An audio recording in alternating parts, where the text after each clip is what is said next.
তো ঘটনা বলতে দেখুন, আমাদের জমি জায়গা বাপতে কিছু সম্পত্তি আছে, মানে আমার বাপ দাদার সেই সম্পত্তি হচ্ছে উনি হচ্ছে জালিয়াতি করে বাবার সিগনেচার বলুন, দলিল নাম্বার বলুন, সবকিছু 2 নম্বরে করে বিক্রি করে দিয়েছে কিছু জমি, ঠিক আছে। সেটা এমডি মোজাম্বিল, ঠিক আছে। তারপর পরে যেটা জানতে পারলাম যে আমার জমি কিছু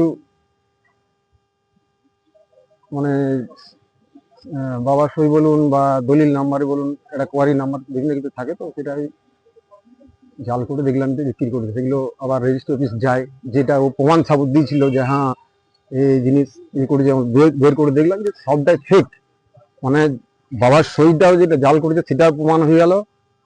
একটা ডিড থাকবে, ডিডে তো একটা। ये एक्चुअली 2016 से मेरा पापा का माधव अंकल के साथ बिजनेस चल रहा था।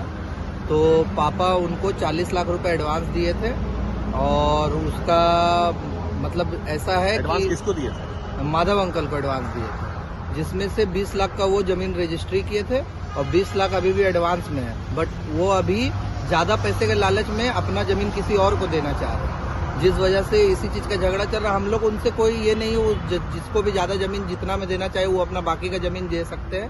बट जो हमारा 20 लाख एडवांस दिया हुआ, जिसके लिए हम लोग का जितना ज़मीन का बात हुआ था, वो बाकी का और ज़मीन हम लोगों को दे दे, बस इसी चीज़ के लिए हम लोग लड़ाई कर रहे हैं। इसी चीज़ के लिए हम लोग ये पैसा दिए थे ये 2016 से बिजनेस चल रहा। पैसा इंस्टॉलमेंट में दिया गया है, बट अभी लगभग 40 लाख रुपया कंप्लीट हो चुका है। ये रजिस्ट्री कौन कौन किया था? ये रजिस्ट्री ऐसे पापा ही करवाते हैं, पापा का ही काम है।